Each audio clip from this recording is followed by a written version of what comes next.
በስመ አብ ወወልድ ወመንፈስ ቅዱስ አሐዱ አምላክ። ዝኸበርኩም ህዝበ እግዚአብሔር ነዚ ቅድስቲ ቤተ ክርስቲያን ትህቦ አገልግሎት ብጥብዓትን ብኣንቃዕድዎን ግዚኹምን ስራሕኩምን ኣወሃሂድኩም ኣብ ኩሉ ኩርናዓት ዓለም ኮንኩም ትከታተልዎ ዘለኹም ልዑለ ባህሪ ፈጣሪና ኣምላከ ቅዱሳን ክሳብ እዚ ሰዓት እዚ ብድሓነ ሰላም ዓቂቡ ኣብ ዙርያ መቅደሱ ክንጋባእ ቅዱስ ፍቃዱ ስለ ዝኾነልና ናይ ባህሪ ምስጋና ይብፅሓዮ። ንኩሎም እቶም ኣብዚ ዕለት እዚ ኣብ ፀበባ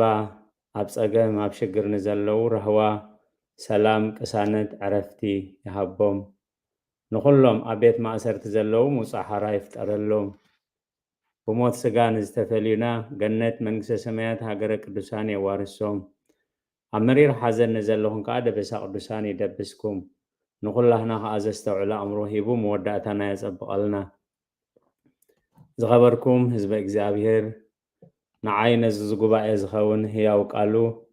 ኣብ ኣንደበተይ ከንብር ስለ መጓሲኡ ስለ ህዝቡ ክብል ክድግፈኒ ከምኡውን ንኩላህና ዝሰምዓ ናይ እዛን መንፈስ ዝዓቁር ጥቕጥቕ ልቢ ዘተግብር ሰናይ ሕሊና ክወሃበና ናይ እግዚአብሔር ቅዱስ ፍቃድ ይኹነልና። ኣብ ዝሓለፈ ግዜና ፍርዲ እግዚአብሔር ኣብ ልዕልቶም ብመገዲ ቃኤል ዝኸዱ ዝብል ርኢና ነርና 6.6.4 ሎሚ ከም ፍቃድ እግዚአብሔር ንሪኦ ከዓ ፍርዲ እግዚአብሔር ኣብ ልዕልቶም ዝፈርህዎ ፍርዲ እግዚአብሔር ክንብል ከለና እግዚአብሔር ብባህሪ የመለኮቱ ዝውስኖ ውሳኔ ማለት እዩ። ስለዚ ፍርዲ እግዚአብሔር ኣብ ልዕልቶም ንእግዚአብሔር ዝፈርህዎ ኣብ ልዕልቶም ዝፈርህዎ ኣብ ዘፀአት ምዕራፍ 17 ቁፅሪ 15 እንታይ ዝብል ሙሴ ከዓ መሰውኢ ሰርሐ እሞ እግዚአብሔር ሰንደቅ ዕላማ እዩ ኢሉ ሰመዮ እዩ። እዚ ውሳኔ እዚ እግዚአብሔር ንሙሴ ዝሃቦ ውሳኔ እንታይ እዩ? ንኢያሱ ናብ ምስ ኣማሌቅ ክዋጋእ ክልእኮ ከሎ ንሱ ግን ናብ ደብረ ሲና ይኸይዱ እዩ። ናብ ደብረ ሲና ዝኸደሉ ምክንያት ከዓ ጸሎት ንሰላም ክሳብ ክንደይ ጸሎት ንዓወት ጸሎት ንሞገስ ክሳብ ክንደይ በረኸት ከም ዘለዎ እዩ። ብኻልእ ኣዘራርባ ከዓ ደቂ እስራኤል ብመሪሕነት ብኢያሱ ኣብቲ ኩናት ምስ ኣማሌቅ ተዓዊቶም እንድሕር መፅዮም ብቅልፅምና ስዒርና ብሓይልና ስዒርና ኢሎም ከይምክሑ ምእንቲ ኣብቲ ዝረኽብዎ ዓወት ኢድ እግዚአብሔር ከም ዘሎ ብዘይ እግዚአብሔር ሓንቲ ክገብሩ ከም ዘይክእሉ ከምቲ ኣብ ወንጌል ዮሃንስ ጎይታናን መድሓኒናን ኢየሱስ ክርስቶስ ምዕራፍ 15 ቁፅሪ 5 ወዘእንበሌየስ ኣልቦ ዘትኩል ገቢረ ብዘይ በኣይ ግን ዋላ ሓንቲ ክትገብሩ ኣይትኽእልን ኢኹም ዝበሎ ረድኤት እግዚአብሔር ብዘይ ረድኤት እግዚአብሔር ኣብ ሓይሎም ከይውከሉ ኣብ ቁመናኻ ብሓይልኻ ይትወከል ዝብል ቃል እግዚአብሔር። ስለዚ ሙሴ ምስ ኣማሌቅ ውግእ ክገብር ከሎ የእዳው ሙሴ ንጸሎት ይዝርግሓ ነይረን። ሰብ ስለ ዝኾነ ሙሴ ተደኺሙ የእዳው ምስ ተዓፅፋ ግን ኣማሌቅ ይስዕር ደቂ እስራኤል ከዓ ይሰዓሩ ነበሩ። እዚ ምስ ተረድኡ ሙሴን ካህን ኣሮንን ሁሩን ኮይኖም ኢዱ ንሙሴ ደገፍዎ እሞ እቲ ዓወት ከዓ ብመሪሕነት እግዚአብሔር ብኢያሱ ሞገስ ረኺቦም ተመልሱ እዩ። ስለዚ እዚ ምስ ረኣየ እግዚአብሔር በቲ ዝረአ ቅልፅም ዝርጉሕ ቅልፅም ሙሴ ቅልፅም እግዚአብሔር ረዲእዎም ብሞገስ ምስ መፁ እምበኣር መሰውኢ ምስ ሰርሐ እንታይ ኢሉ ሰመዮ? እግዚአብሔር ሰንደቅ ዕላማና እዩ ኢሉ ሰመየ እዩ። ስለዚ ኩሉ ግዜ ቦታት ክፅልዩ ከለዉ ኣብ ጸሎት ካብ መስቀል ከተማ ካብ ወንጀል ዕላማ ኣይተናውፀና ኣይትፍለየና እንዳበሉ ይፅልዩ። ልቢ ኣምላኽ ዳዊት ካብዚ ጀሚሩ ንኩሎም ንቅዱሳን ዝተዋህበ ምልክት ወይ ውሳኔ እግዚአብሔር ክዝክር ከሎ ኣብ ምዕራፍ 60 ቁፅሪ 4 እንታይ ይብል? ስለ ሓቂ ምእንቲ ክለዓል እዩ ስለ ሓቂ ምእንቲ ክለዓል ነቶም ዝፈርሁኻ ሰንደቅ ዕላማ ሃብካዮም ንጥቕሚ ንሻራ ንረብሓ ንስልጣን ዘይኮነስ ንምንታይ ስለ ሓቂ ነቱ قال كحقي بحق قدسهم كم زبالة سلا حق من تخلعال نتوم زفرهوها صندوق علامة هبكاي لمنتا أيو صندوق علامة زهبهم سلا حق من تخلعال سلازي اتجزاهير زقبرو ملكتات نكتتالو من تخطعمنا ها ملكت مدحان كيدان مسبونا نو لا ملكت مدحان كيدان مسبونا أبراهام ها ملكت مدحان كيدان مس أبي ملك نقص قرار ما ملكت مدحان كيدان أبواسوت بيتلهم ها ملكت مدحان كيدان مس أباب أولن أبا انتونسن أزوم نتبتات زيوم كم فقاد إجزابير كن ريومينا كم تاقدي مزبلكو زخبركم حزب إجزابير نزق دس بيت خريستيان تهو قلقلوت بانك أدوو تكاتات الوزل لهم هياو قالوا أن أبا النبتي كنبرمو أتا هياو قالوا نزدخومو حيل خخون نزدخومو برتع خون نزحممو كفوس نزرحقو كغرب نزودقو خلعل نزتسبرو كسجن نزقوسلو كزنن هياو قال إيو أمو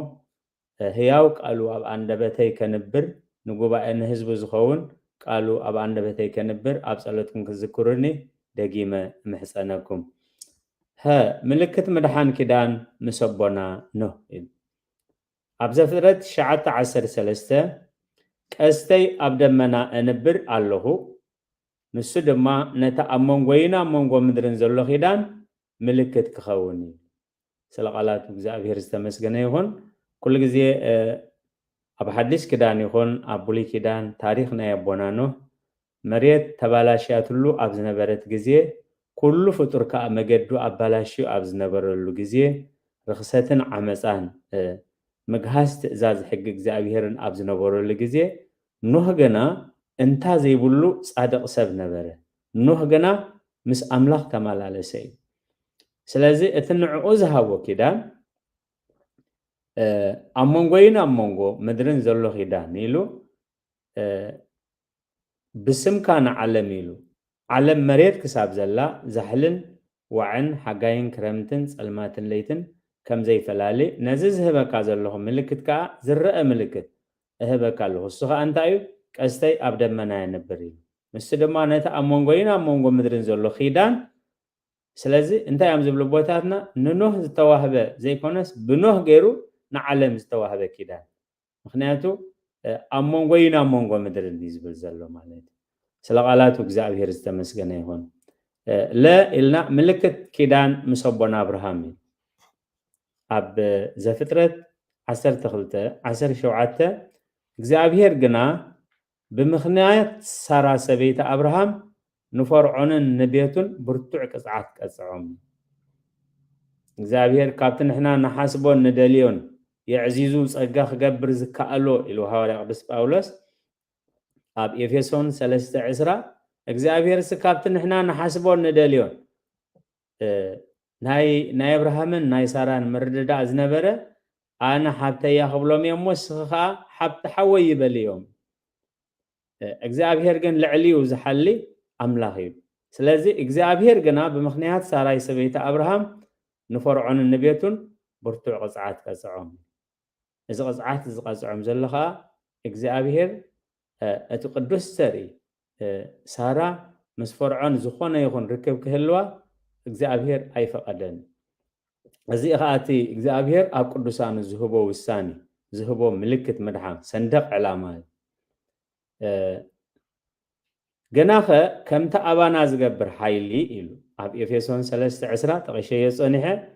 ካብቲ ንሕና ንልሙኖን ንሓስቦን ዘበለ እምብዛ ዓዚዙ ክገብር ዝከኣሎ ካብ ዘለኣለም ንዘለኣለም ንኩሉ ውሉድ ወለዶታት ኣብ ማሕበር ብክርስቶስ ኢየሱስ ንዕኡ ብክብሪ ይኹኖ እዩ ስለዚ እቲ ሓብተያ ክብሎም የሞ ሓወይ ይበልዎ እንዳበሉ بفرحن برعدن أب قدم فرعون زنبرو እግዚአብሔር ግና ከምቲ ህያው ቃሉ ታኢሉ ዘሎ ኣብ መዝሙር ዳዊት 126 ቁጥር 5 ብንብዓት ዘሩ ብዕልልታ ይዓዝዱ ዘረ ተሰኪሙ ብምኽያት ይወፍር እንዳእቱ ተሰኪሙ ድማ ብዕልልታ ይመለስ ስለዚ ኣዴና ሳራ ብሞገስ ክትመለስ ብክብሪ ክትመለስ ኣብ ቅድሚ ፈርዖን ክብሪ ዝሃበ እቲ እግዚአብሔር ዝወሰኖ ውሳኔ ይነሩ سلقالاتو እግዚአብሔር ዝተመስገነ ይሁን ምልክት መድሓን ኪዳን ምስ አብ መሌክ ንጉስ ጌራር እዩ እግዚአብሔር አሰራርሑ ድንቅ ነገር እዩ ንጉስ ጌራር ካብቶም አመንቲ እግዚአብሔር ዝበሃሉ አይነበሩን እግዚአብሔር ዝፈልጦ ግን ሰናይ ሕሊና ነይሩ ኣብ ቃል አምላኽ ከምኡ እዩ ዝምህረና ኣብ ዘፍጥረት 20:6 አምላኽ ከዓ ብሕልሚ ኣነ እውን እዚ ብፅፁይ ልብኻ ከም ዝገበርካዮ ፈሊጠ ኣነ ድማ ኣብ ቅድመይ ሓጢኣት ከይትገብር ከልከልኩልካ ስለዚ ክትንክያ ኣይፈቐድኩልካን ንጉስ ጌራር ደጊሙ ኣቦና አብርሃም ሓብተያ ኢሉ ስለዝደገመ እሳውን ሓብተያ ሓወዩ ስለዝበለት እዚኣ ሰብኣ የብላን ስለዚ ሰበይተይ ክትኮነኒ ኢሉ እዩ ዝወስዳ ማለት ስለዚ እግዚአብሔር ግን ከም ንሪኦ ዘለና ሰይቲ ሰባያ ከይትንክፋ ከይትቀርባ ንዓንተ ተንኪፍካያ ግን እዝን ሰዓብየና ኣለካ ምስ በሎ እዩ ዝምልስ ዘሎ ማለት ብኣነስ ብፅፁይ ልበይ ሓወዩ ስለዝበለት እሱውን ሓብተያ ስለዝበለኒ እምበር ሰይቲ ሰብኣይ ክደፍር ሰይቲ ሰብኣይ ክዕምፅ ኢለ ኣይገበርክዎን ምስ በሎ እግዚአብሔር ዝመለሶ መልሲ እዩ ኣምላኽ ከዓ ብሕልሚ ኢሉ ኣነ እውን እዚ ብፅፁይ ልብኻ ከም ዝገበርካዮ ፈሊጠ ኣነ ድማ ኣብ ቅድመይ ሓጢኣት ንኸይትገብር ከልከልኩኻ ስለዚ ክትንክያ ኣይፈቐድኩልካን ክብሪ ምስጋና ንዕይኹን ብፅፁይ ልብኻ ከም ዝገበርካዮ ይፈልጥ እየ ሰይቲ ሰብኣይ ከም ዘይኮነት ፈሊጥካ ምልክት ረኺብካ ከም ዘይገለፅካዮ ኣነ ከዓ ኣብ ቅድመይ እንታይ ከይትገብር ምእንቲ ኣብ ቅድመይ ሓጢኣት ምእንቲ ከይትገብር ስለዚ እግዚአብሔር ኣብቶም ዝፈርህዎ እንታይ ይገብር ውሳኔ ይወስን ፍርዲ ይፈርድ እንታይ ይገብር ኣብ ሓጢኣት ንኸይወድቁ ናቀዲሙ እንታይ ይገብር ካብ ሓጢኣት ንኽኽልከሉ ውሳኔ ይውስን ስለ ቃላቱ እግዚአብሔር ዝተመስገነ ይሁን ኣብ ዘፀአት ቅሬታ ኣብ ዘፍጥረት 10:17-18 እግዚአብሔር ብምኽንያት ሳራ ሰበይቲ አብርሃም ኢሉ ኣብ ቤት አቤሜሌክ ንዝነበረ ኩሉ ማሕፀን ፈፂሙ ዓፂዎ ነበረ እሞ አብርሃም ድማ ንኣምላኽ ኣመነ ኣምላኽ እውን ንአቤሜሌክን ንሰበይቱ ናግራዱን ኣሕወየ ወለዱ ከዓ እዩ ክብሪ ንዝክርስም ይኹን እቲ ውሳኔ ክሳብ ሳራ ትምለስ ማሕፀኖም ተዓፂ ነይሩ ክሳብ ናብ ኣቦና አብርሃም ተመሊሱ ነቢይ እሱ ክፅልየልካ እዩ ክሳብ ዝብል ማሕፀኖም ተዓፂ ነይሩ ክብል ከሎ ሰብን እንስሳን ነዊሕ ግዜ ከም ዝነበረ እቲ ውሳኔ እግዚአብሔር ዝወሰኖ ንኸይወሉ ዝወሰኖ ውሳኔ ነዊሕ ግዜ ከም ዝወሰደ ዝገልፀልና እዩ ስለዚ ክብሪ ንዝክርስም ይኹን ኣብ ምሳሌ 23:10-11 ናይ ቀደም ደረታይተ ዝብል ኣብ ግራህ ዘኽታማት ከዓ ኣይትእቶ እቲ ጠበቆም ሓያል እሞ ኮፍ ኢሎም ከለው ንምጉቶም ክውድእ ኣለዎ ነቦና አብርሃም ኣብ ቅድሚ ፈርዖን ንጉስ ግብፂ ዝተጣበቀሉ እግዚአብሔር እዩ ኣብ ቅድሚ ንጉስ ጌራር ተጣበቀሉን ሞገስ ዝሃቦን እግዚአብሔር እዩ ክብሪ ንዝክርስሙ ይኹን ምልክት ምድሓን ኪዳን ኣብ ጓሶት ቤተልሔም እግዚአብሔር ከም ሰብ ኣይኮነን ዓብይን ንእሽቶን ዘይብል ምሁርን ዘይተማህረን ዘይብል እግዚአብሔር ኣማንን ከሓደን ዘይብል ብመጠንትን ሕሉነ ሕልና ብመጠንትን ሓስቡ ሓሳብ እግዚአብሔር ዝመርሕን ዘቕንዕን ኣምላኽ እዩ ስለዚ ምልክት ምድሓን ኪዳን ኣብ ጓሶት ቤተልሔም ክንብል ከለና ኣብቲ ግዜ እቲ ዝነበሩ ብትንቢት ዝፅበይዎ ብዙሓት መንፈሳውያን መራሕቲ ከም ዝነበሩ ርግፅ እዩ ናቱ ኣብ ኢየሩሳሌም ብዙሓት ካህናትን ሊቃነ ካህናትን ሌዋውያን ነይሮም እዮም ነቲ መዓልቲ ልደት ጎይታ ክሳተፍዎ ግን ብቑዓት ኣይነበሩን እቶም ብቑዓት ዝነበሩ ጓሶት ቤተልሔም እዮም ስለዚ ብኸመዮም ብቑዓት ኮይኖም ኣብ ወንጌል ሉቃስ ምዕራፍ 2:10-11 እቲ መልአኽ ድማ እንሆ ሎሚ መድሓኒ ኣብ ዓዲ ዳዊት ተወሊድልኩም ስለ ዘሎ ንሱ ከዓ ክርስቶስ ጎይታ እዩ ንኩሉ ህዝቢ ዝኸውን ዓበ ሓጎስ ኣበስረኩም ኣለኹሞ ኣይትፍርሑ እዩ ኣብ ቁፅሪ 12 ምልክት ድማ እዚ ይኹንኩም ኣብ መብልዕ ማል ብዓለባት ተጠቕለለ ኺዳን ደቂሱ እንተረኸብኩም ክትረኽቡ ኢኹም በሎም ኣብ ዝሓለፈ ግዜና ከም ዝረኣናዮ ወእግዚአብሔር ምልክት ድሓን ገበረለይ ምልክት ምድሓን ገበረለይ ስለዚ ምልክት እዚ ይኹንኩም ኢሉ እግዚአብሔር ተዛሃቦ ምልክት እንታይ ነይሩ ብዙሓት ሰራዊት ሰማይ ኣብ ቁፅሪ 13-14 ብዙሓት ሰማይ ድማ ብድንገት ምስ መልአኽ ተጸምቢሮን ክብርን ኣምላኽ ኣብ ላዕሊ ሰላም ከ ኣብ ምድሪ ኣብ መንጎቶም ስምረት ኣምላኽ ዘለዎም ሰባት እናበሉ ንኣምላኽ ኣመስገኑ ስለዚ ፍርዲ እግዚኣብሔር ኣብ ልዕሊቶም ዝፈርህዎ እዞም ጓሶት እዚኣቶም ኣብቲ ዝተዋህቦም ጉስነት ነቂሖም ብሓቂ ብቕንዕና ማሎም ኣራዊት ከይኣትዎን ኣራዊት ከይወስደን ይሕልው ስለ ዝነበሩ ነቲ ምስጢረ ልደት ከኣብቲ ዝነበርዎ ስራሕ ኣብቲ ዝተዋህቦ ጉስነት እሙናት ስለ ዝኾኑ እግዚኣብሔር ኣብ ሒደት እሙን ዝኾነ ኣብ ዓበ ክሾሙ ህያው ቃል ኣምላኽ እዩ ስለዚ ኣብቲ ንእሽቶ ነገር ኣብ ምጉሳይ ጉስነት ለይቲ ከይበሉ ነቂሖም ስለ ዝፀንሑ ናብዚ ልደት ጎይታ ንክሳተፉ ውሳኔ ኣምላኽ ነይሩ እቲ ውሳኔ ኣምላኽ ዝተዋህቦም ከዓ እዚ ምልክት ዝኾንኩም ኢሉ ምስ ሰራዊት ሰማይ ኮይኖም ሓቢሮም ከመስግኑ ረዲእዎም ካብ ታሪክ ቅዱሳን ኣቦታትና ምልክት ምድሓን ኪዳን ምስ ኣባ ጳውልን ኣባ እንጦንስን እዩ ኣባ እንጦንስ ኣባ ጳውሊ ብሕትውና ዝመስረቱ እዮም ኣባ እንጦንስ ከዓ ዋላ ምናኔ ኣብ ብሉይ ኪዳኑን ከም በዓል ኤልያስ ካልኦቱን ተነበሩ እቲ ምንኩስና ህይወት ብስሩዕ ዝኾነ መገዲ ካብ ዝሰርዑን ዝቆሙን ኣቦታት እዮም እዚ ታሪክ እዚ ኣበይ ኢና ንረኽቦ ኣብ መፅሓፈ ስንክሳር የካቲት ዕለት 2 እዩ ኣባ ጳውሊ ገዳማዊ ምስ ሓዎም ጴጥሮስ እዩ ትርእስቲ ማለት እዚ ምክንያት ዝኾነሉ ከዓ ኣቦኦም ምስ መተ በዓል ስልጣን በዓል ክብሪ ሃብታም ሰብ ስለ ዝነበረ ኣቦኦም ምስ መተ ንሓዎም ገንዘብ መቐለኒ ሓዎም ከዓኒ ቁሩብ ገንዘብ ሂቦ እዚ ንግዚኡ ተጠቐመሉ ኩሉ ከይሂበካ ግን ንእሽቶ ኢኻ ከይተጥፍኦ ምስ በሎም ኖ ገንዘበይ ሃበኒ እተን ዝብፅሓነ ሃበኒ ዝገበርኩ ክገብሮ በዚ ተኸራኺሮም ናብ ዳኛ እንዳኸዱ ከለው ሓደ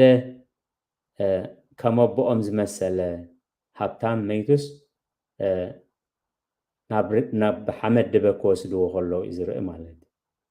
ስለዚ ኣባ ጳውሊ እንታይ ዝኾነ ሰብ እዩ ኢሉ ንሓደ መንፈሳዊ ሰብ ምስ ሓተቶ እንታይ ዝገብር እዚ ከም ኣቦኻ ዝነበረ ሃብታም ሰብ እዩ ከለ ይበሃል ሕጂ ግን መይቱ ክቐብርዎ ይኸዱ ኣለዉ ስለዚ ኣባ ጳውሊ ዓለም ከምዚ እንተደኣ ኮይና ኩሉ ነገር ይትረፈኒ ንመለስ ድሓን ኩሉ ንዓኻ ወሰዶ ኢሉ ንሓው ነጊሩ ነቲ ጴጥሮስ ዝበሃል ሓው ነጊሩ 3 መዓልትን 3 ለይትን ኣብ መቃብር ሓደረ ኢሉ ብፀሎት እዩ ስለዚ መልኣኽ እግዚኣብሔር ተገሊጹሉ ከዓ ናብቲ ክመርሖ ዘለዎ ክኸዶ ዘለዎ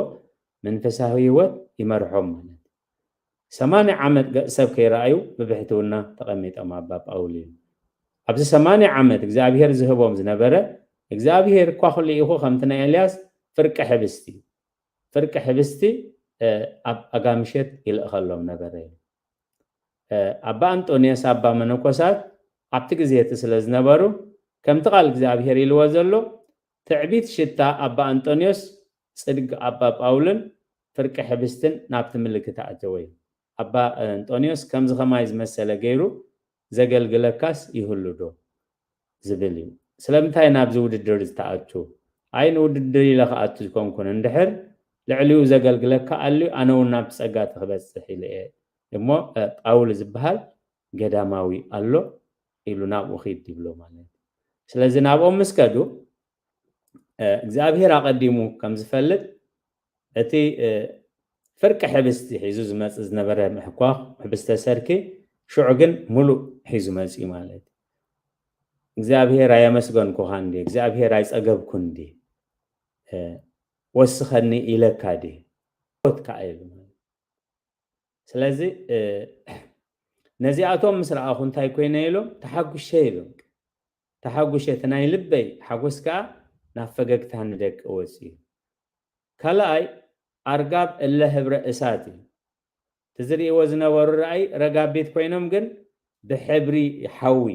ሓዊ ዝለበሱ ረጋቢት ይርእዩ ማለት እዚኦም እንታይ እውመት መልኣኽ ክገልፀሎም ከሎ ውሉዶም ኣርድእቲ እሎቦሙ መቲረ ፈቃድ ነቶም መምህራን መነኮሳት ሄራን ዝበልናዮም ደቆም ኮይኖም ብመንፈስ ደቆም ኮይኖም ኩሉ ፍትወት ዓለም ቆሪፆም ዝደርበይዎ ስለዚ ነዚኦም ምስ ረኣኹ ከዓ ከምዚኦም ዝመሰለ መንፈሳውያን ውሉድ بمفرايوم بزي أزحقوس بزي أتحبسه بزي أمسكينه أبسال ساي زريقوم أرقاب اللي هبرا ورهي بحبري ورحي زلبسو ورحي حنساب تتفع حنساب تبرح حنساب قدولة تخون حنساب كا ملؤ تخون سلازي زياتهم زابوم قدسنا وقلبهم تروفات قدسنا زلوهم سنة مقبار جن زي بالله وقدسنا أنت اللي وم دا تخوين سنة مقبار زي اللوم زبل حتى خل على الخالي كم تعب قال زابير أب ماتيوس معرف عسران حموشين كاب حد خساب عسر سلسة بزعباتون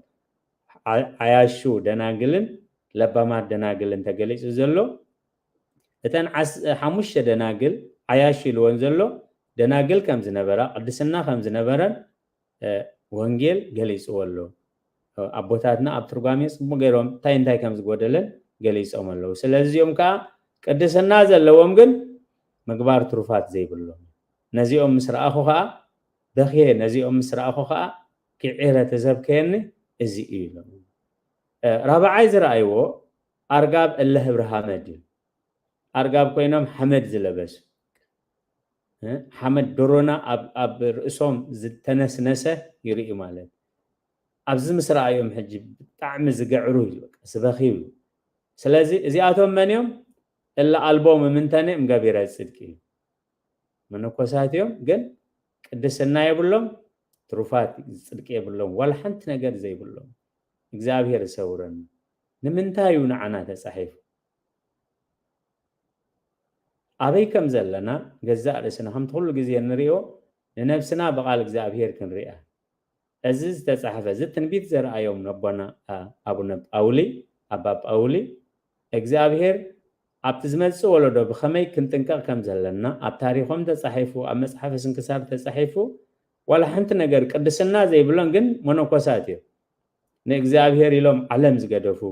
ናብራ ዝገደፉ ሓዳር ዝገደፉ ውላድ ዝገደፉ ርስቲ ጉልቲ ዝገደፉ እዮም ግን ቅድስና የብሎም ስነ ምግባር ከ የብሎም እዚኦም እንታይ ኢልዎም ኣርጋብ እለህ እብራሃመድ ኢልዎም ሓሙሻይ ኣርጋብ እለህ እብራሃመልሚል እቲ ዝረኣይዎ እለህ እብራሃመልሚል ማለት ኣቁፅልቲ ዝለበሱ ቆፅሊ ልምላሜ እንታይ ባህር ዘለዎ ጽቡቕ እዩ نخطري قوصل صبغ يغن انتاي بونو بي زرغف قوصل بو رغف حصيري ادمي قوصل صنحل سلازي خاي كل سعري كل سب كم سعري كل خبر خا كم عنبابا مرور ات عنبابا يرغف ات قوصل خا يقمسل ازوم بحبر حمد حبر حمل ميل غريتا بحبر قوصلي تمثيلهم زلو الا سيطر اسمو لرف سغاوي والا وهطوم علم እግዚአብሔር ካብዝ ከምዝ ሰውረን ዚያቶም እንታይ የሚሎም ነረብሓ ሰጋ ገዛ ርእሶም ዝሸጡ ዓለም ከአዝዋ ሓጠቶም ግን አመንቲኦም ግን መንፈሳውያን እግዚአብሔር ዘስተውዕል እምሮ ይሃበና ነዚ ምስራዮም አባ ጳውሊ ፈጽሞም ብኸያት ጥራይ ዘይኮነስ ገዓር ኣውያ ዘአዊ ዝነበሩ እዚ ከዓ እቲ ዝመጽእ ነገር ፈሊጦም ቶም ኣብ ገዳማት ዝቕመጡ ምእንቲ ነዚ ተረዲኦም አበየናይ ክፍልና ኣብ ገዳም ኣለና መንኩስና ህይወት ኣለና ግን ኣብ መንኩስና ህይወት ከዓ አባ ጳውል ከም ጽሐፉ ኣብ ሓሙሽተ ደረጃታት ማለት ቀዳማይ ኣርጋብ እለ ህብረ ፀሃይ ካልኣይ ኣርጋብ እለ ህብረ እሳት ሳልሳይ ኣርጋብ እለ ህብረ ወርህ ራብዓይ ኣርጋብ እለ ህብረ ሃመድ ሓሙሻይ ኣርጋብ እለ ህብረ ሃመልሚ ኣብዞም ደረጃታት እዚኣቶም ስለዚ ክፍል ኣብ መንፈሳዊ ህይወት ኣለና ብመገድ እግዚአብሔር እንመላለስ ኣለና ክንብል ከለና أبيناي مجد نهول خابزي منالبات إزي نمنكوسات راي زملكت معنا نغشن دياقونان نمئمنان كين بالمئنتي نفس وكفنا هيوتنا خنرئ مئنتي خابزي وما بينا نمدد حتى نيمود أتازرانيا إلا سيطر إسام لرفي سقاوي وإلا وهتوم علمي سقاوم نربح سقازي شوتو علم زوحات التوم سلازي أنا رئيسي نحلاف نقر أنا نجنزب أنا نسلطان أنا نشارة نفسي شوت كسبدي أيكونكم أنت خوينا بخما يعريا أنت زي خوينا بخما يعكوي وإلا وهتوم علم زوحات التوم زيهم عرماويان أيكون زيهم علماويان أيكون زيهم حنتي نأملاخ داليوم زل علماو هو داليوم زمنن منانيان እግዚአብሔር ዘስተውዕለ አእምሮ ይሃበና ኣብ ቁፅሪ 49 ማለት ኣብ መጽሓፍ ስንክሳር ኣብ የካቲት ዕለት 2 ኢና ዘለና ወእም ድህሪዮም ይትነስኡ ትውልድ ዘኢሰምዑ ወኢትእዘዙ ለመምህራኒሆሙ ወእለ ይተጉህ በሌሊት በእንተ መድኃኒተ ነፍሶም ስለዚህ ነዞም ኩሎም ምስ ሓለፉ ዝመጽእ ኣብቲ ገዳማት ዝመጽእ እንታይ ኢሉ ካብኦም ዝተወልዱ ክመጽኦም እዚኦም እንታይ እዮም ዘኢሰምዑ ወኢትእዘዙ ለመምህራኒሆም ቃል አምላክ ዘይሰምዑ ንመምሃሮም ዘይእዘዙ ንጸሎት ለይቲ ዘይተግሁ ብዛዕባ መድኃኒት ነፍሶም ድሕነት ነፍሶም ዘይሓስቡ እግዚአብሔር ይቅረ ይበለልና እንታይ ዳ ተሓስብ ኣብ ዓለም ተሊኻ ብዛዕባ ሓዳርካ ብዛዕባ ደቅኻ ተሓስብ ምናልባት ኣብ መንፈሳዊ ህይወት ተሊኻ ብዛዕባ እንታይ ተሓስብ ብዛዕባ ነፍስኻ እንደዘይ ሓሲብካ ብዛዕባ ድሕነትካ እንደዘይ ሓሲብካ ንጸሎት እንደዘይ ተግህካ ነቲ ዝኣመንካሉ መንፈሳዊ ህይወት እንደዘይ ተኣዚዝካ ንምንታይ ትነብር እግዚአብሔር ዘስተውዕል እምሮ ይሃበና እስመ እምንቱ ይረከቡ ጥብዓተ ወፍቅረ እግዚአብሔር ወኢተአገሱ ባቲ ጸገሞም እንታይ ኢሉ ትብዓት አይረከቡን ትብዓት ምሰጥፍኡ ከዓ ፍቅሪ እግዚአብሔር ካብኦም ጠፊኡ ፍቅሪ እግዚአብሔር ካብኦም ምስጠፍኡ ከዓ ክዕገሱ ክጻወሩ ነቲ ዝመጽእ ፈተና ክጻወሩ ኣይከኣሉ ምክንያቱ ጎይታ ኣብ ወንጌል ሉቃስ ምዕራፍ 21:19 እንታይ ኢሉ ዘሎ በትዕግስትኩም ታጠሪዋ ለነፍስኩም በትዕግስትኩም ለነፍስኩም ከተጥሪዋ ኢኹም በትዕግስትኩም ለነፍስኩም ከተድሕንዋ ኢኹም ስለዚ እዚኣቶም ጸገሞም እንታይ ኢሉ ዘኢሰምዑ ወኢተኣዘዙ ለመምህራኒሆም እቶም በቃል እግዚአብሔር ዝመርሑና መራሕቲ እቶም ብሕጊ እግዚአብሔር ዝመርሑና መራሕቲ እንድሕር ንዑ ነቲ ሕጊ እግዚአብሔር ዘይንእዘዝ ኢሉ ወእለ ይተግሁ ንጸሎት ለይቲ ከዓ ንጸሎት ዘይተግሁ ኢሉ ብዛዕባ መድሃን ድሕነት ነፍሶም ከዓ ኩሉ ጉያ እናጎየና ንኣገልግሎት ንማህሌት ንቅዳሴ ንኩሉ ጉያ እናጎየና እንድሕር እቲ ቀንዲ ዕላማና ድሕነት ነፍስና እንደዘይኮይኑ ሰብ ኩሉ ዓለም ረቢሑ ነፍሱ እንተጥፍአ እንታይ ይጠቕሙ ስለዚ ከዓ ቃል ኣምላኽ ብዙሓት ቀዳሞት እንታይ ክኾኑ እዮም ኢሉ ዳሕረወት ክኾኑ እዮም እግዚአብሔር ዘስተውዕል እምሮ ይሃበና እንታይ ኢሉ እዮም ዝብሉ ኣቦታትና ካብ 3 ዓመትን 3 ወርሕን ናይ ይሁዳሲ 3 ደቂቕ ናይ ፈያታይ ዘየማን ኢሉ ይሁዳ 3 ዓመትን 3 ወርሕን ምስ ጎይታ ተመላለሹ እቲ ኣብ የማን ዝተሰቕለ ሽፍታ ከዓ ናይ 3 ካልኢት ምስ ጎይታ ተዘራሪቡስ ንጎይታ ረኺብዎ እግዚአብሔር ዘስተውዕል እምሮ ይሃበና ኣብ ቁፅሪ 43 ኣፍጥን ሃዊረ ወኢትኩም እስመ ቀርበ ጸኣትየ ዘስሩ ላዕለ ኩሉ ሰብ ኣባ ጳውሊ ኪድሞ ቀልጢፍካ ተመለስ ምክንያቱ ዝሰናበተሉ ግዜ በፂሑ እዩ ዝዓርፈሉ ግዜ በፂሑ እግዚአብሔር ነባ አንጦኒዮስ ናብ ኣባ ጳውሊ ዝመርሖም ከኣኒ እቲ ታሪክ ንዓና መምሃሪ ምእንቲ ክኸውን እቲ ታሪክ ኣባ ጳውሊ 80 ዓመት ምስ ኣምላኽ ዝነበርዎ መንፈሳዊ ህይወት ንዓና ንኽነግሩ ኣባ አንጦኒዮስ ከዓ ሓመድ ኣዳም ንኸልብስዎም ስለዚ እቲ ፍርዲ እግዚአብሔር ምልክት መድሓን ዝብሎ ዕርገት ነፍሲ ኣባ ጳውሊ ቀልጢፍካ ምፃእ እዝንዝን ሒዝካ ምፃእ ኢሎሞም ትከይዶም ክምለሱ ከለዉ እንታይ እዮም ዝርኢ መላእኽቲ ንነፍሲ ኣባ ጳውሊ ብምስጋና ናብ ኣምላኽ ከዕርብግዋ ከለዉ እዩ ዝርኢ ስለዚ ዝኾነ ነገር ኣሎ ኢሎም ሓስቡ ምስ ተመልሱ ናብቲ ዝነበርዎ በዓቶም ምስ ተመልሱ ግን ተንበርኪኾም ነፍሶም ተፈልያ ኮላ እናጸለዩ ስለ ዝዓረፉ ተንበርኪኾም ጸንሕዎም ምክንያቱ መንክር እግዚአብሔር በላዕለ ቅዱሳን እዩ ስለዚ ኣባ አንጦኒዮስ ነፍሶም እግዚአብሔር ብክብሪ ከም ዝወሰዳ ኣብቲ ሃገር ቅዱሳን ከም ዘዕረፋ እናተሓጎሱ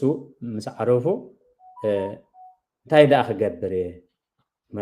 መቕበሪ ከዓ የብለይን ብምንታይ ደኣ ክፍሕር እየ እናበሉ ከለዉ ክብሪ ንዝኽሪ ስሙ ይኹን እግዚአብሔር ክልተ ኣናብስቲ ይልእ ከሎም እሞ ኣፀጋ ዓቢሎም ፍሒሮም ነባ ጳውሊ ይሕግዝዎም ኣቦና ኣባ እንጦንስ ከዓ ሓመድ ኣዳም የልብስዎም ኣብ ቁፅሪ 52 ወኢረከቡ መቃብሪሁ ለቅዱስ እስመ ተሃባእ እምኒሆም ኣሰራርሓ እግዚአብሔር ድንቂ እዩ ልክዕ ከምቲ መቃብር ሙሴ ዝሰወሩ እግዚአብሔር بدحري أبونا باب أول النابلة أبتريسا وياسكرين نيا باب أولي زخانة سبات أنت خي جبرو زيد اللي أملخو زيد اللي نجار كي جبرو لكع كم مقابر مسيز سوره زابير كا نريسا مقابر أبونا أولي قداماوي سوي روي زسوره له مخنيات كا لكع كم تناي مسيء زابير سوي رو خلو مقابر مسيء بعلامة سوي رو خلو سيطان غير مقابر مسيء خريئكم من دابلا زهوت توم نبر سلازخ أي يهودا أمل أختو وميكائيل نليك أمل أيت يتحبلك على صرفت أما يتبهلو لسيطان بأنت سقاه له مسيء እግዚአብሔር ሊቀልም ቅዱስ ሚካኤል ሊቀ መላእክት ብዛዕባ ስጋ ሙሴ ምስ ሰይጣን ክዘራረብ ከሎ እግዚአብሔር ይግናሕኻ ደኣ በሎ እምበር ቃል ፀርፊ ክፀርፎ ኣይደፈረን ስለ ቃላቱ እግዚአብሔር ዝተመስገነ ይኹን ኣብ መዝሙር ዳዊት 86:17 ኣብ ዝሓለፈ ግዜና ዝተኸታተልክሞ ርኢናዮ ነርና ወእግዚአብሔር ረዲእካንን ኣጽኒዕኻንን ኢኻ እሞ صلاة يريهم كحفرس ملك الدحان كبرلي من يصلائنا ديابلوس من يصلائنا حاتيات من يصلائنا إذا أوشتنا زلو علماوي هيوت أوشتنا خوينو مس هيوتنا زواقا مال سلازن تاي كبرلي ملك الدحان كبرلي كن محجن تاي كركانيخا ردي خان ناسني خانن يخاي كم تقن محجي كساب حجي زصنع خانن زردا خانن حجي خان تاي كبرلي ملك الدحان كبرلي نتم كوحطو زدالي كحفر منتي ديابلوس كحفر حاتيات كحفر إذا أوشت أيزولو سجاوي سب نأنت كحفر دا جبر اللي ملك الدحان جبر اللي سلقالات وجزابير استمسكني هون أنت عايز ملك الدحان أبونا داويت قال سهله أمزمور داويت 31 10 شعاتق 7 زلو نتوم زفر حقاز عقور كاللوم نتوم أبا خازم حسانو أبكر مدك سبات زدال خايو لو هات كاخندي عبي كاوديت سب مسوريا قص كاتخولم كاكركر ملحسكا عبدن كوانكا تحابهم سلقالات እግዚአብሔር استمسገነ ይሁን كاوديت سب بمسوريا قص كاتخولم كاكركر ملحسكا عبدن كوانكا تحابهم نزو كله ذكر كله كاكركر ملحس عبدن كوانكا تحابهم ادينا سارا بزعبا نفسا زعبا هيوتا تطابق سباي نبرتن ابونا ابراهامون أي تطابقان أي حسبهن لكا تراي بسقا خيموت تراي حوي تراي باليوم سقام يلا حبتي أنا حبتي ياخذ لي زابير جنن تايلو كوديت سبان تايلو بمسور ياقص كات خلولهم كاب كركر ملحسكا أبدون كان كات حابهم نمن نتوم زفر حخاز عقر كالو أمها تايلو أبكر مدك سبات زد الله خيالو هات كايلو كبري نزخر سميهون سلازي حزب زابير فرد እግዚአብሔር አብቶም ዝፈርሑ እግዚአብሔር ነቶም ዝፈርሑ ኣብ ውድቀቶም እንዳልዓለ ኣብ ድኻሞም እንዳሓየለ መገድና መርሐ ይዘዕብዮም ስለዚ ንሕና ሎሚ መደብና ምስምን ወን እግዚአብሔር ንፈርሑ ኢና በገልግሎት ኣለና ክንብል ንኽእል ኢና ኣብ ቅዳሴ ኣለና ወንጌል ነንብብ ኣለና ንሰብኽ ኣለና ስብከት ንሰማዕ ኣለና መዓልታዊ ንዝምር ኣለና ምስ እግዚአብሔር ኣለና ክንብል ንኽእል ኢና ግን መለክዕ ዝዲ እግዚአብሔር ዘስተውዕሉ እምሮ ይሃበና እተንደናግል እኮ ተኣማሚና ጎይታይ ክፈተና ጎይታይ ምክንያቱ ሙሉእ ዕድሜና ምስኡ ዝነበርና ነዚ ኩሉ ገዲፍና ሓዳር ገዲፍና ውላድ ገዲፍና ናብራ ገዲፍና ካባና ንላዕሊ መን ዝቐርብ ኣለዎ ከምኡን ዝሓስባ ነይራ ብኸምኡ ዝመሰለ ሓሳብ ሰይጣን ከይዕሽወና እዩ ከዓ ተፃሒፍልና ዘሎ እቲ ዝበለን ቃል እንታይ ኣይፈልጠክንን سلمتا يفلتكن نيلون اسمت انك انتجها وامسيوم سليل كتجها كالكنن نحدن نفساتكن كتجها اي كالكنن سلازيو اتزهد زدنسو بزحات منفساويان زبخيو بخيات زقعرو قعر الا سيوت رؤسهم لرب حلافي والا وهطو معلم نحلاف نجر نحلاف تقم خبلو نفسهم زشتو علم زوحاتهم سلازي ابز مسمر زلنا دينا يلنا لومي لنفسنا نحطو له غزي كهلونا يغباي انا ابينا مسمر الله زخبركم حزب እግዚአብሔር ከምተ ሁሉ ጊዜ ابز رئيس ዝንብሎ እዚ መደብዚ ስብከት ኣይኮነን ቁጥር ዘይብሎም ሰበክት ኣለውኹም ازي اገልግሎት زي تمرتون ايكونن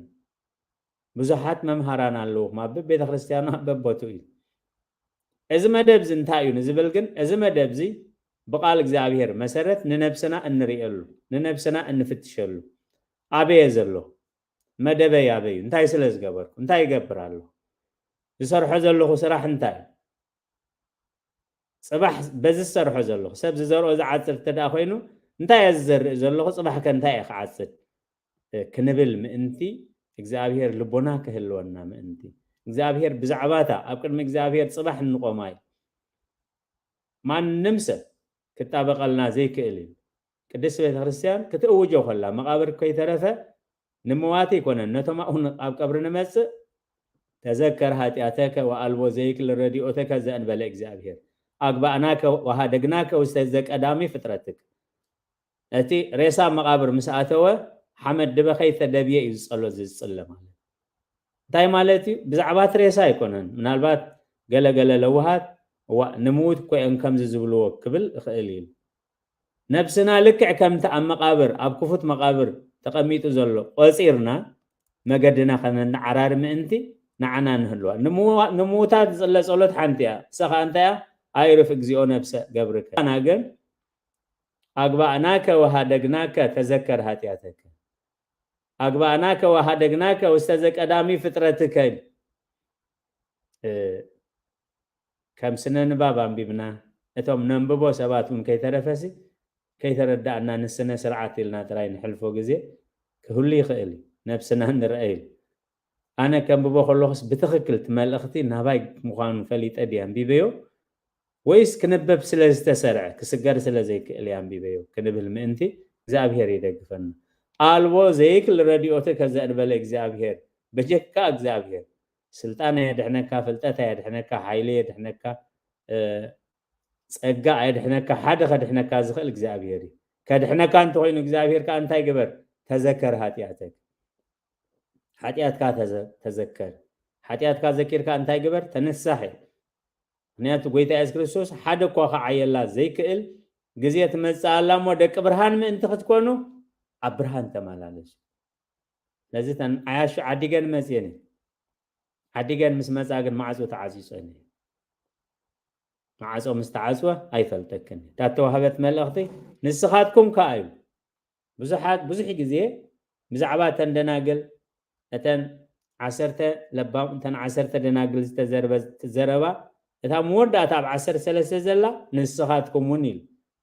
ጎይታኹም ኣበየናይ ሰዓት ከም ዝመጽእ ኣይትፈልጡን ኢኹም እሞ ኩሉ ግዜ እንታይ ኩኑ ዝተዳለኹም ኩኑ ስለዚ ህዝቢ እግዚአብሔር ሎሚ ዘለናይ ህይወት ነዚ ሎሚ ዘለናይ ህይወት ጽባሕ ንዑ ስለንዓጽን ንጽባሕ ንዑ ስለንሓፍስ ሰብ ከዓ ኩሉ ዓለም ረቢሑ ነፍሱ እንተጥፍአ እዩ እንተፈለጥካ እንተተሸምካ እንተሰልጠንካ እንተጥረኻ ኩሉ ነፍሲ ኩሉ ዓለም ረቢሑ ነፍሲ እንተጥፍአ እንታይ ይጠቕሞ እዩ እታ ቀዳመይቲ ክትከውን ዘለዋ ብዛዕባ ድሕነትና ብዛዕባ እታ ፍርዲ ኣብ ቅድሚ እግዚአብሔር ጠጠው ንብለላ እዩ ሽዑ ሻራ ዝበሃል የለን ኣብ ሻራ ስለ ዝፀናሕና ከምዚ ብዚ ሕጂ ሰባት ዘጣቑዕልና ወይ ሰባት ዝቃወምና ከምኡ ኣይኮነን ሰብ ከም ግብሩ ኢሉ ስሉስ ስለ ዝኾነት ያ ቅድስት ቤተ ክርስቲያን ኣብ ነፍሲ ወከፍ ቅዳሴና ስርዓተ ኣምልኾና ኣይሞይ ፈድዮ ለኩሉ በከመ ምግባሩ ስለዚ ታሪክ አብርሃም እናዘርዘርና ደቂ አብርሃም እንድሕር ዘይንኸውን ብስነ ምግባር ደቂ አብርሃም እንድሕር ዘይንኸውን ብንጽህና ደቂ አብርሃም ዘይንኾይንና ብትሕትና እንታይ ይጠቕሙ እግዚአብሔር ዘስተውዕሉ እምሮ ይሃበና ስለዚ እቲ ኣብ ቅዱሳን ዝተወሰነ ውሳኔ ኣባና ክውሰን እቲ ቅዱሳን ዝረኸብዎ ጸጋ ንሕና ክንረኽቦ ሎሚ ኣሰኣሰር ቅዱሳን ብእምነት ብግብሪ ክንስዕቦም ጎይታና ኢየሱስ ክርስቶስ ካባይ ተማሃሩ ንነፍስኹም ከዓረፍቲ ክትረኽቡ ኢኹም